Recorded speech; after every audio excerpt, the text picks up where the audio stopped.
In this lesson, we're gonna take a look at pin and spring constraint. So before I start, I want to mention that I am opening the scene called soccer ball mesh. Okay, so let's select the ball and I want to duplicate that and move that up, and let's move it somewhere here, and let's duplicate both of them and move them here. Okay, and let's move two balls somewhere here. Okay, so we have some variation in the position. So now let's select all balls and then let's click on create active rigid body, and let's assign a gravity. Oh, I forget that I turned off the menu here and still I am going there. Okay, so now let's create a ground and let's scale it and let's convert that to passive rigid body. And now nothing special is happening, just the balls falling down. Okay, and now if I select this ball and then shift and select this one and click on pin constraint, now two balls pinned together. So now if I hit play, and you'll notice how these two balls sticks to each other. Okay, and we need to select this one too and this one, and again pin constraint. Okay, so now we pinned all the balls. By the way, Maya cannot pin four balls together. Okay, so if you select all of them and click on pin, you get an error. Okay, so Maya is a little bit stupid here, so we need to select again this one and then again pin constraint, and this one and again I am still going there.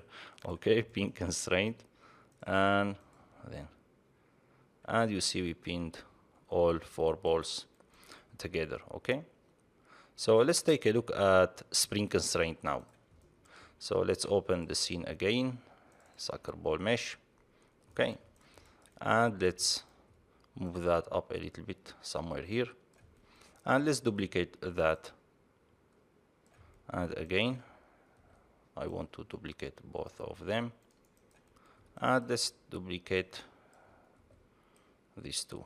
Okay, and now I want to make all these balls active rigid body except the last one. I will show you in a minute why.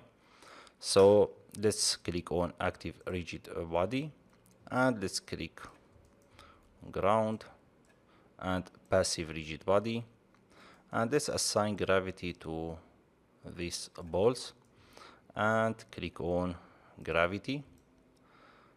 Okay, and now let's select this ball and shift select this one and click on spring constraint.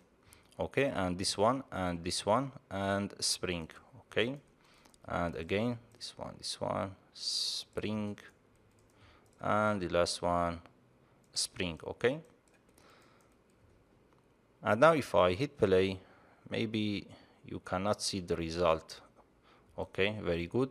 So now let's select the first ball and let's convert that to passive rigid body, because I want to convert that to passive rigid body because I don't want this ball to fall down or be affected with the gravity, because I want to animate that.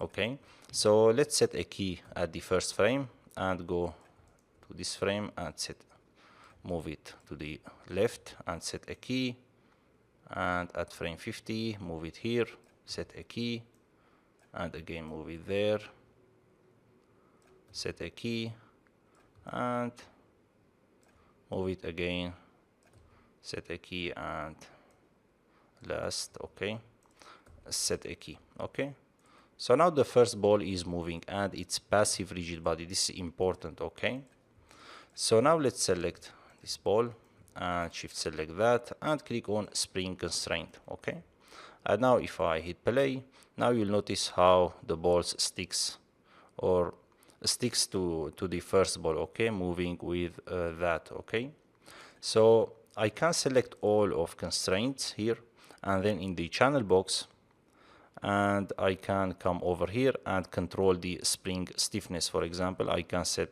that, for example, to, let's say, 50, and let's hit play. Now the spring has more stiffness, okay, as you see. And as you see, the spring is stretching too far, okay, too away. So we can control that by decreasing the rest length, okay. So I set that, for example, to 1.5, and now the springs will not be stretched too much, as you see here, okay.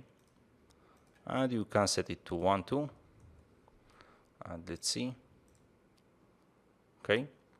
And here I have the spring damping, okay. So if you decrease that, for example, to 0.5, now the balls will lose the energy a little bit more, okay. And that's it for this lesson, so see you in the next lesson.